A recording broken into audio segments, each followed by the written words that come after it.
Good evening और नमस्कार, अभिवादन आप सभी को मित्रों। लोक कवि और रामचरितमानस के रचयिता गोस्वामी तुलसीदास कह गए हैं, भूखे भजन न होए गोपाला, यह लो अपनी कंठी माला। तो मित्रों, कुछ ऐसे ही हालात बन रहे हैं पाकिस्तान में। और पाकिस्तान में आपने मेरे मुंह से अक्सर ये सुना होगा, जब हम उनकी इकोनॉमी की बात करते हैं कि जो ये टूटती हुई जो इकोनॉमी है, जो समाज के अंदर ये एक अनरेस्ट लेकर आती है। आम जनता के अंदर टूटती इकोनॉमी एक अनरेस्ट लेकर आती है, क्योंकि लोगों को अपनी अपनी रोटियों की चिंता लग जाती है, परिवार के पेट भरने की चिंता लग जाती है, अपनी संतानों को आगे बढ़ाने की चिंता लग जाती है, उनकी शिक्षा की चिंता लग जाती है। कुछ यही हालात अब इस वक्त पाकिस्तान में चल रहे हैं। इस महीने आए हुए जो पावर बिल्स हैं, बिजली के जो बिल्स हैं, उन्होंने आम आदमी की कमर तोड़कर रख दी है।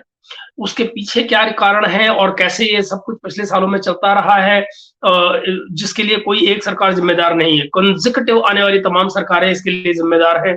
आज उस हालत में पाकिस्तान की पब्लिक को पहुंचाने के लिए जहां वो पहुंची हुई है, और जिसके चलते पिछले 2 दिनों से लगातार वहां पर डेमोन्स्ट्रेशन चल रहे हैं। चाहे वो ट्रेडर्स हो, चाहे वो आम जनता हो, चाहे वो 6 साल का बच्चा हो या 60 साल का आदमी, बूढ़ा आदमी हो, 60 से 70 साल का बूढ़ा आदमी हो। ये तमाम प्रोटेस्ट इस समय जो चल रहे हैं पाकिस्तान में, वो ये दिखाते हैं कि कंजर्वेटिव गवर्नमेंट्स ने अपनी पॉलिसी के चलते आम आदमी को कितना इग्नोर किया है, उसकी अर्थव्यवस्था को कितना इग्नोर किया है, खुद मुल्क की अर्थव्यवस्था को कितना इग्नोर किया है।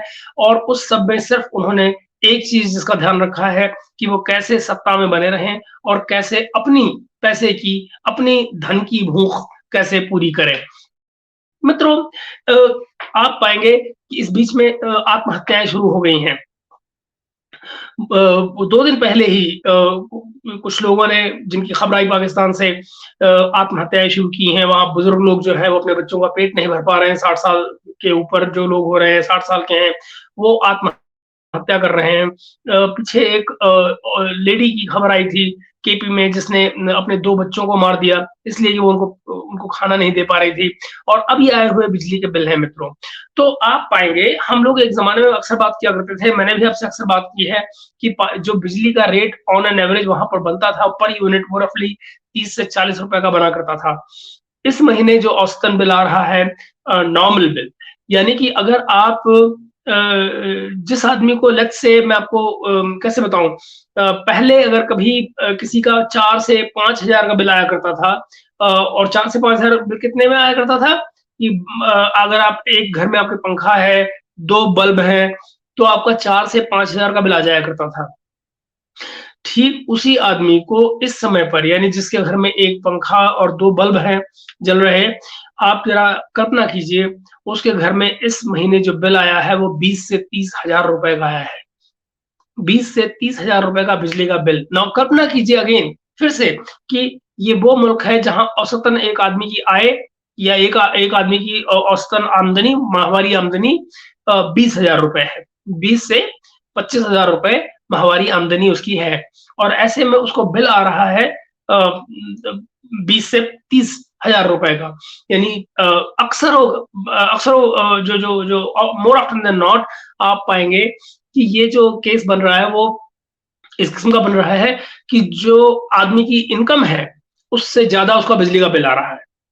अब आप जरा सोचिए, ऐसे में कोई आदमी कैसे तो अपने घर का खाना चलाएगा, कैसे अपने घर की किचन चलाएगा, कैसे अपने बच्चों को पढ़ाएगा, क्या उनके लिए कपड़े लेकर आएगा। आप फल फूल लाने की बात तो भूल ही मत जाइए ना, आप फ्रूट्स लाने की बात तो भूल ही जाइए, गोश्त लाने की बात तो भूल ही जाइए। जो रोजमर्रा की आटे की जरूरत है, वो कैसे पूरी करेगा। मतलब वो आटा जो एक वक्त में कभी 700-800 रुपए का 20 किलो आ जाया करता था, आज वो 2000 रुपए पार पार कर चुका है। इस सब के बीच में इकोनॉमी ओवरऑल क्या कहाँ पहुंच रही है। आज इकोनॉमी इस हालत में है कि ओपन मार्केट में जो डॉलर है, और डॉलर का रेट मैं आपको क्यों बताता रहता हूँ बार बार, आखिर एक इकोनॉमी में, पाकिस्तान जैसे या किसी भी मुल्क में, बार बार डॉलर के रेट को कोट क्यों किया जाना चाहिए, क्योंकि तमाम की तमाम इकोनॉमी पाकिस्तान की इम्पोर्ट बेस्ड है। सब कुछ चलता ही इंपोर्टेड मटेरियल के ऊपर है, क्योंकि अपना फंडामेंटली अपना तो कुछ मटेरियल प्रोड्यूस ही नहीं किया जा रहा है। तो जो डॉलर का रेट है आज की तारीख में ओपन मार्केट में 317 रुपए पहुंच चुका है। याद रहे, मैं आपको बार बार याद दिलाता रहा हूं, आप ध्यान रखिए इस बात को। अगर ये ज्यादा नहीं तो 340-50 रुपए तक ये जाने वाला है। ये इस सब के बावजूद है कि पाकिस्तानी गवर्नमेंट के जो इकोनॉमिस्ट हैं वो पिछले हफ्ते तक ये कह रहे थे कि नहीं नहीं, ये जो डॉलर का प्राइस है वो 310 के आसपास जाकर स्टेबल हो जाएगा। इंटरबैंक का रेट आज 303 रुपए पार कर चुका है। इंटरबैंक का ऑफिशियल रेट, जहां पे कोई डॉलर मिल नहीं रहा है आपको। आप बेसिकली जो डॉलर आपको मिल रहा है वो ओपन मार्केट में मिल रहा है, और ओपन मार्केट में जो रेट है वो 317 रुपए क्रॉस कर रहा है आज। तो ये तो ही चलो फॉरेन एक्सचेंज की बात या डॉलर की बात जिसकी बात आप करें, मगर बात आ रही है नॉर्मल इकोनॉमी की, नॉर्मल आदमी के रोटी पानी की। और यहाँ पर क्या है कि जो पेट्रोल है उसके प्राइसेस बढ़ रहे हैं, यानी कि आप जो बिजली पैदा कर रहे हैं। अब मुश्किल क्या है, बिजली के बिल इतने ज्यादा क्यों आ रहे हैं? बिजली के बिल ज्यादा इसलिए आ रहे हैं दोस्त कि 2013 में जब पीएमएलएन की सरकार, नवाज शरीफ की सरकार आई, वो उस समय पर जरदारी उससे पहले थे। जरदारी साहब जो छोड़कर गए थे तो पाकिस्तान में जबरदस्त तरीके से ब्लैकआउट हो रहे थे, बिजली की बहुत शॉर्टेज थी। जाहिर है कि आने वाली गवर्नमेंट के ऊपर प्रेशर था इस बात का कि वो आकर पावर प्लांट्स लगाएं, बिजली की जल्दी से जल्दी जो पाकिस्तान को रोशनियों में डुबो दें, तमाम रोशनियां हो जाए पाकिस्तान में। तो अंधाधुंध पावर प्लांट लगाए गए। चाइनीज को पकड़ा गया, चाइनीज ने आकर कहीं कोल प्लांट तो कहीं कोल प्लांट लगाए, एलएनजी के प्लांट लगाए।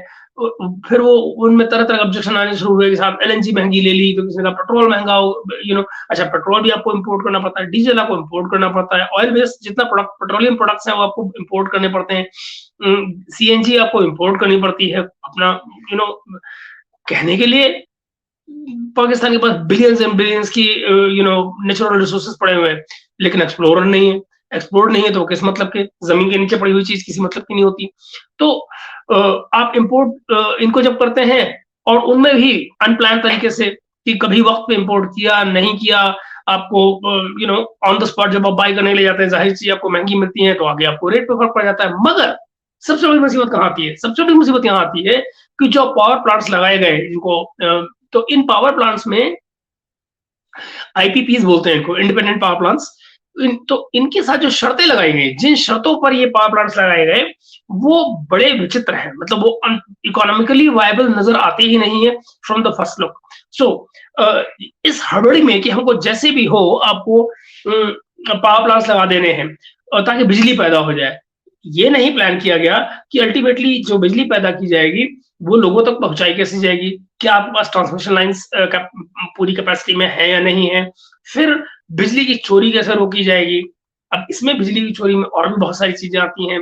तो पॉलिटिकल इंटरफेरेंस, खुद पॉलिटिकल लीडर्स और क्या क्या इंडस्ट्रीज। अब इंडस्ट्री में फिर वो तमाम ऑफिसर्स, ब्राइबरी, जिनसे चल के आप कोई मीटर स्लो करवा रहा है तो कोई बिजली कुंडा डाल के, इसको पाकिस्तान में कहा था ना कुंडा डाल दिया, तो कुंडा डाल के बिजली अपनी बिजली ले रहा है। तो ये सारे खेल तमाशे जिसके चलते हुए जो बिजली की चोरी है वो अच्छी खासी है। माना जाता है करीब 20% तक जो टोटल प्रोडक्शन है बिजली का या जो ट्रांसमिट होती है बिजली उसका 20% चोरी होता है। मगर एक और कमाल करता है हमारा प्यारा पाकिस्तान, और वो कमाल ये करता है कि जो तमाम वापडा की यानी जो इलेक्ट्रिकल डिपार्टमेंट्स में जो काम करने वाले लोग हैं या जो सीनियर आर्मी ऑफिसर्स हैं या सीनियर गवर्नमेंट ऑफिसर्स हैं, इनको बिजली मुफ्त में मिल रही होती है। मेजोरिटी बिजली इनको मुफ्त में मिल रही होती है। फॉर एग्जाम्पल बिल्कुल नॉमिनल पे कर रहे होते हैं। फॉर एग्जाम्पल मैं आपको बताता हूँ, अभी इनके जो जुलाई अगस्त के जो बिल है, जुलाई में एक जनाब है जिनका बिल, जिन्होंने कंज्यूम किए हैं water units, sorry electricity units, कितनी जुलाई के महीने में उन्होंने कंज्यूम किए हैं 1248 यानी 1248 यूनिट्स, जिनका अगर वो पे करें बिल तो आना चाहिए 57,702 रुपए, यानी 1248 यूनिट का जो बिल है वो आएगा 57,702 रुपए। लेकिन आप जरा कल्पना कीजिए कि इनको बिल कितने का आएगा। जो पेएबल अमाउंट इनका है वो है सिर्फ 716 रुपए, 716। तो एक और लीजिए, ये कम थोड़ी हुआ। तो और आप जरा सोचिए ना कि किसी को 57,000 रुपए या 58, लिटरली 57,700 का मतलब लगभग 58,000 रुपए, अगर किसी को 58,000 रुपए की जगह पर 700 रुपए देने पड़ रहे हो तो वो तो अपने पूरे घर में एसी लगाएगा ना। और यही हुआ, ये तमाम ऑफिसर्स जो गवर्नमेंट में काम कर रहे हैं, इनके बाथरूमों में एसी पहुंच गए। क्यों? आपको कॉस्ट काहे की देनी है? आपने मान लीजिए इंस्टॉलमेंट पे किसी तरह से एसी लेके लगा दिया, बिजली आपकी मुफ्त में है, आपके बच्चे ऐश कर रहे हैं, 24 घंटे आप एसी चलाइए, क्या फर्क पड़ता है? क्योंकि बिजली का पैसे तो आपको देने ही नहीं, महीने के 700 रुपए क्या फर्क पड़ते हैं? तो आप देखिए 1248 रुपए का जुलाई का साहब का बिल आता है, 1248 यूनिट्स खर्च करते हैं साहब पूरे महीने में, जिनका 57,700 रुपए इनका बनता है, और वो देते कितना है? 716 रुपए। अगस्त का देखिए हाल और बुरा, ह्यूमिडिटी बढ़ गई ना, बरसात हो गई तो ह्यूमिडिटी बढ़ गई। 1547 यूनिट, यानी 1547 यूनिट साहब कंज्यूम कर रहे हैं, जिसका अगर ये ऑफिसर ना हो, नॉर्मल इंसान हो, पाकिस्तान के नॉर्मल सिटीजन हो, तो ये प्राइवेट सिटीजन की तरह से बिल देंगे 86,343। 86,343। इनको पेएबल अमाउंट कितना है? 1055। तो अब आप सोचिए होता क्या है। अच्छा, और देखिए तो इसमें क्या है, ये जो सब्सिडी हो रही है एक तरह की, आपको पैसे नहीं देने पड़ रहे हैं, लेकिन कोई तो पैसे दे रहा है ना, ऐसा नहीं हुआ सरकार दे रही है। ये तमाम का तमाम उन लोगों पर डाला जा रहा है बोझ इसका, जो नॉर्मल बिल दे रहे हैं, तो उनके ऊपर बोझ पड़ा जाके। टोटल जो ये फ्री बिजली प्रोवाइड की जाती है लोगों को, ऑफिसर्स को, तरह तरह के फौजियों को, जजेस को, सीनियर ऑफिस एडमिनिस्ट्रेशन ऑफिसर्स को, बेसिकली 16 ग्रेड से ऊपर जितने भी हैं उनको तो सारा ही मुफ्त में पड़ रहा है। तो आप ये पाएंगे कि जनाब टोटल जो बजट बनता है जिसकी बिजली मुफ्त में प्रोवाइड की जा रही है लोगों को, वो 5 से 7 अरब रुपए, 5 से 7 अरब रुपए की बिजली मुफ्त में दी जा रही है लोगों को। ये बिजली ऐसा नहीं कि मुफ्त में जा रही है, इसके पैसे लगाए जा रहे हैं आम जनता से, उनके बिलों में इसकी बढ़ोतरी की जा रही है। ये उनके एग्रीमेंट का पार्ट है कि जब आप अपनी जॉब ज्वाइन करते हैं तो ये उनके एग्रीमेंट का पार्ट है, तो आप उस पर नेगोशिएट नहीं कर सकते, ऐसा उनका मानना है। और सुने, आईएमएफ की शर्तें हैं, ये जो 9 महीने का सब्सिडी जो स्टैंड बाय एग्रीमेंट चल रहा है आईएमएफ का, वहां पर शर्त लगी हुई आप सब्सिडी नहीं दे सकते, तो सब्सिडी तो आप नहीं दे रहे हैं। अच्छा, और अब जब से प्रोटेस्ट चले हैं तो एक नया कमाल का काम शुरू किया। मतलब पाकिस्तान की गवर्नमेंट में क्या ब्लंडर होते हैं, आप सोचे तो आपका सर पड़ने का दिल करता है कि यार कोई दुनिया में ऐसा मुल्क भी है क्या। जरा सुनिए, पिछले 3 दिन से प्रोटेस्ट चल रहे हैं पूरे पाकिस्तान में पावर बिल्स को लेकर, तो नतीजा क्या निकला? कल प्राइम मिनिस्टर यानी केयरटेकर प्राइम मिनिस्टर जो है काकड़ साहब आए तो थे ये दुनिया के काकड़े कड़ाके निकालने, इन्होंने पब्लिक के कड़ाके निकाल दिए। और वो कर क्या रहे हैं, उन्होंने अपनी मीटिंग बुलाई लोगों की, उनका चलो यार लोगों को कैसे हेल्प देनी है, कैसे हेल्प देनी है। तो उन्होंने कहा, और प्रोटेस्ट हो रहा है तो लोगों को पैसिफाई करना है। पैसिफाई करने के लिए क्या करना है? चूंकि लोगों का प्रोटेस्ट इस बात पर भी आ रहा है कि इन लोगों को फ्री में बिजली क्यों दी जा रही है, आर्मी ऑफिसर्स को, सरकार ने फैसला क्या लिया है, 17 से 22 ग्रेड तक के जो ऑफिसर्स हैं उनको बिजली मुफ्त में नहीं दी जाएगी। आपको लगेगा सरकार ने कितना वाइज डिसीजन लिया है, बाकायदा ट्विटर पे ट्रेंड भी आ गया कि हाँ जी देखो सरकार बड़ा अच्छा फैसला ले रही है। जब आप गौर से देखते हैं तो आपको क्या पता लगता है कि हुआ क्या है साहब, इन ऑफिसर्स को फ्री में बिजली जो देने का जो प्रोविजन था उसको खत्म किया गया कि आपको बिल तो पूरा देना पड़ेगा, लेकिन वो बिल आपको सरकार अलग से दे रही है, यानी पैसे दे रही है उसके बदले में। जो आपका बिल था उसके पैसे आपको दे देगी, आप जाके पूरा बिल जमा करा दीजिए। तो कान आपने यहां से पकड़ा या वहां से पकड़ा, उससे फर्क क्या पड़ा? और जो बोझ पड़ा वो आम जनता, वही जो नॉर्मल टैक्स पेयर है जिसकी तनख्वाह से ही इनकम टैक्स कट जाता है खटाक से। बाय द वे, इसमें अब नई चीज मैं जो देख रहा हूँ, जो दुनिया में शायद कहीं कोई नहीं होती, वो बिजली के बिल में इनकम टैक्स भी लग के आ रहा है। चाहे आप टैक्स पेयर हैं, टैक्स फाइलर है, उसके बावजूद आपको इनकम टैक्स लग के आ रहा है, इतने पर इतना इनकम टैक्स। बाद में आप ढूंढते रहिए, जाइए सरकार के पास, रिटर्न लीजिए उनसे कि भैया हम तो पहले भी फाइल कर रहे हैं, तो आप यहां से इनकम टैक्स का मार रहे हैं। ये हालत है। खैर, तो ये हुई आईएमएफ की बात। एक्चुअली हुआ क्या है, इनका जो ये सर्कुलर डेट जो है, जो पावर सेक्टर का रिफॉर्म्स तो किए नहीं गए, पावर सेक्टर में रिफॉर्म्स एक मुद्दत से नहीं हुए, और जो ये उल जुलूल तरीके से प्लांट लगाए गए जिनमें ये पॉलिसी का मैंने बताया कि कितनी बड़ी डिस्क्रिपेंसी है। ये डिस्क्रिपेंसी क्या है वो भी सुन लीजिए ना, मेरे दिमाग से स्लिप हो गया सारी सीक्वेंस में। क्या डिस्क्रिपेंसी पॉलिसी में ये है कि जो आईपीपीज लगाए गए, इंडिपेंडेंट पावर प्लांट्स लगाए गए, चाहे वो कोयले से चले, गैस से चले, पेट्रोल से चले, डीजल से चले, जो भी चले, उनकी जो भी प्रोडक्शन होगी, ये एग्रीमेंट है इनका आईपीपीसी के साथ में सरकार का, जो भी प्रोडक्शन होगी सरकार उसकी पेमेंट करेगी, कैपेसिटी पेमेंट करेगी। जो उनकी कैपेसिटी है बिजली प्रोड्यूस करने की, उस कैपेसिटी की पेमेंट की जाएगी, वो नहीं जो सरकार ने लेकर ट्रांसमिट की। आप जरा कल्पना कीजिए, भला कौन माई का लाल इस किस्म के एग्रीमेंट करता है? मगर ये सब पाकिस्तान में पॉसिबल है। मतलब मेरे लॉजिक में, दिमाग में ये लॉजिक नहीं बैठता कि why will somebody do that, कि आपकी कैपेसिटी इतना बिजली प्रोड्यूस करने की है तो सरकार उस सारे के पैसे देगी, चाहे आपने ट्रांसमिट की नहीं की, चोरी हुई नहीं हुई, सब चल रहा है। और यू नो तो ये वो बेसिक चीज है जिसकी वजह से सरकार लगातार घाटे में जाती है। क्यों? अगर आप टोटल बिल जो आपके लोगों के जा रहे हैं, जो उन्होंने बिजली प्रोड्यूस की और जो आपने बिजली बेची, अगर आप वही पैसे टोटल करेक्ट कर पाए, 100% करेक्ट कर पाए, तो दरअसल टू एंड फ्रो आपका ट्रैफिक बन जाता है पैसे का। मगर इस केस में क्या हो रहा है कि जब आप ये मुफ्त का माल प्रोड्यूस कर रहे हैं सारे का सारा, इतने सारे लोगों को 5-7 अरब आप महीने का, साल का जो है वो मुफ्त में लोगों को लुटा रहे हैं, इकोनॉमी सस्टेन नहीं कर पाएगी ना उसको एक लॉन्ग रन में।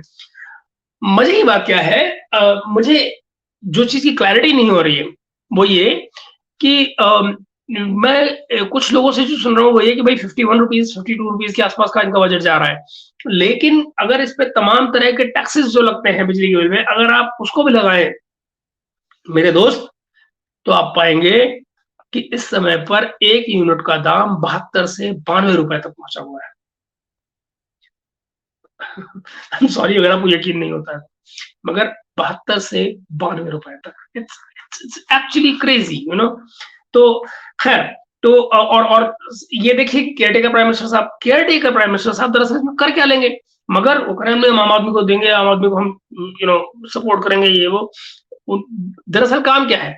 केयरटेकर प्राइम मिनिस्टर क्यों आए हैं? केयरटेकर प्राइम मिनिस्टर आए हैं इलेक्शन करवाने के लिए, ताकि इलेक्शन करवाएं जल्दी से जल्दी, और उसके बाद में वो पावर जो है वो इलेक्टेड रिप्रेजेंटेटिव्स जो आए हैं पार्लियामेंट में उनको सौंप के आगे चले जाएं।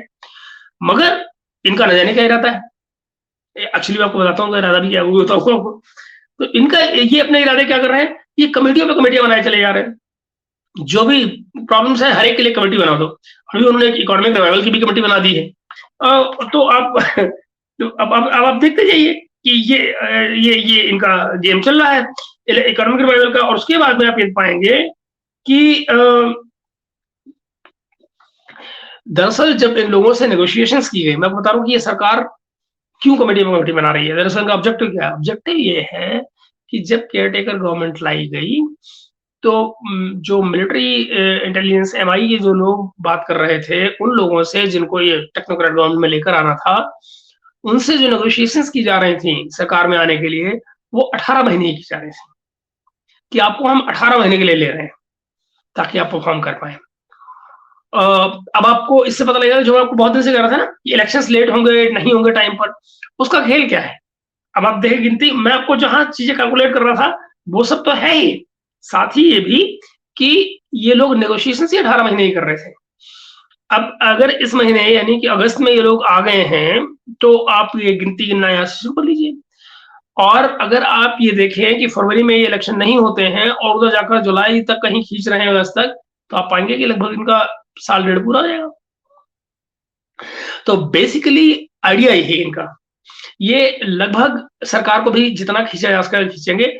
और इसमें भी सबसे बुरा क्या है, अगर परफॉर्मेंस इनकी ठीक ठाक चल गई, बल्ले बल्ले, तो फिर जरूरत क्या कोई सरकार लाने की, जरूरत क्या किसी इलेक्शन की, जरूरत क्या किसी को ऐसे ये कोई नवाज शरीफ तो कोई जरदारी तो कोई इनको लाने की, कोई जरूरत ही नहीं। आपकी ये जिसको ये क्या कहते हैं टेक्नोक्रेट्स की जो गवर्नमेंट है, जो टेक्नोक्रेट्स की जो गवर्नमेंट है, अगर ये परफॉर्म कर रही है तो कर रही है। All you need is performance. और अब से पहले क्या नहीं हो रही थी? परफॉर्मेंस। तो मित्रों, इस समय पर आम आदमी उतर आया है सड़क पर। मैंने आपको पिछले हफ्ते बताया था इस्लामाबाद में लूटपाट हो रही है, अच्छे खासे लोग जो हैं वो लूटे जा रहे हैं सड़क पर, गाड़ियां रोक कर, जैसे भी हो। जो रोड साइड क्राइम जो है वो बढ़ा हुआ है आम जनता के बीच में। क्यों? क्योंकि जाहिर है कोई चारा नहीं है लोगों के पास, खाने के लिए नहीं है, आटा नहीं है, महंगाई छत तोड़कर निकली हुई है ऊपर। And there is no way out, people can survive. तो जब कहते हैं ना कि जब सर्वाइवल का सवाल खड़ा हो जाए तो अक्सर आदमी आदमी को खाने लग जाता है। तो वही सिलसिला ये शुरू हो रहा है। अब ये सिलसिला कहाँ जाकर रुकेगा मैं नहीं जानता। जहां तक इसकी इकोनॉमी के बेहतर होने वाली बात है, आप अगले 2 से 3 साल भूल जाइए। ये पॉसिबल है कि आने वाले सालों में, अब से 1 साल बाद, 2 साल बाद जो महँगाई की रफ्तार है वो कम हो जाए। मगर रफ्तार कम होने के मायने ये कतई नहीं है कि महँगाई होनी बंद हो जाएगी। महँगाई आगे ही बढ़ेगी, ज़्यादा ही रहेगी। ये हो सकता है कि आने वाले साल या 2 साल बाद कुछ महँगाई की जो शरह है वो कम हो जाए। तो मगर उसकी बढ़ोतरी में कोई कमी नहीं है। तो आप पाएँगे कि ये मुझे जिस चीज़ का जो जो मैं आपको बहुत दिन से अंदाज़ा लगा रहा था और कह रहा था आपसे लगातार, जब ये हालात पैदा होंगे, तो ये सोसाइटी टूटने की तरफ जाएगी। फिर चीज़ें कैसे बनेंगी, क्या बनेंगी, कहाँ-कहाँ टूटेंगी, और फिर मैं आपको सोवियत यूनियन और अफ़गानिस्तान वाली बात याद दिलाता हूँ। और मैं आपको याद दिलाता हूँ ईस्टर्न यूरोप की। जब इकोनॉमी क्रम्बल होती है, तो फिज़िकल बाउंड्रीज़ क्रम्बल होती हैं। ये आप फंडामेंटल प्रिंसिपल याद कर लीजिए। ये होता ही है, दुनिया में हमेशा हुआ है। जब भी इकोनॉमी खराब होती है, तो उसका जो मेजर इम्पैक्ट आता है, वो फिज़िकल बाउंड्रीज़ पर आता है। और डोंट बी सरप्राइज्ड कि ऐसा कुछ हो। बट जिस बात को मैं बहुत दिन से कह रहा था, मुझे अब होता हुआ नज़र आ रहा है। मुझे लग रहा है कि शायद वो अब तेज़ी से होना शुरू हो गया है। वो प्रोसीजर, वो प्रोसेस तेजी से आगे बढ़ रहा है। तो मित्रों, अपनी राय जरूर दीजिएगा इस वीडियो पर और बातों पर। मैं आपके कमेंट्स का इंतजार करूंगा। और ये भी कि हमेशा वाली रिक्वेस्ट कि कम से कम वीडियो को लाइक एंड शेयर कीजिएगा, और सब्सक्रिप्शन अगर आपने नहीं किया है चैनल का तो सब्सक्राइब कीजिएगा। Thank you very much for now. And मैं आपको एक्चुअली ज्यादा टेक्निकल डिटेल्स में नहीं लेकर गया हूँ इस बार, बिकॉज मैं आम आदमी और आम जनता की बातें कर रहा था। मगर मैं आपको यकीन दिलाता हूँ कि आगे आने वाला जो प्रोग्राम है कल, वो मैं आपको जो टेक्निकल साइड है इकोनॉमी की पाकिस्तानी, मैं उसको भी आपको कवर करना चाह रहा हूँ। मेरे पास डिटेल्स है उसकी, और वो लेकर मैं आपको कल हाजिर होता हूँ और आपको वो डिटेल्स दूंगा। तो ताकि वो जो तकनीकी साइड है आपको वो भी समझ में आए। ये एक आम आदमी की दिक्कत है जिसके बारे में मैंने आपसे आज बात की। मिलते हैं बहुत जल्दी अगले वीडियो में। तब तक के लिए अलविदा, गुड नाइट।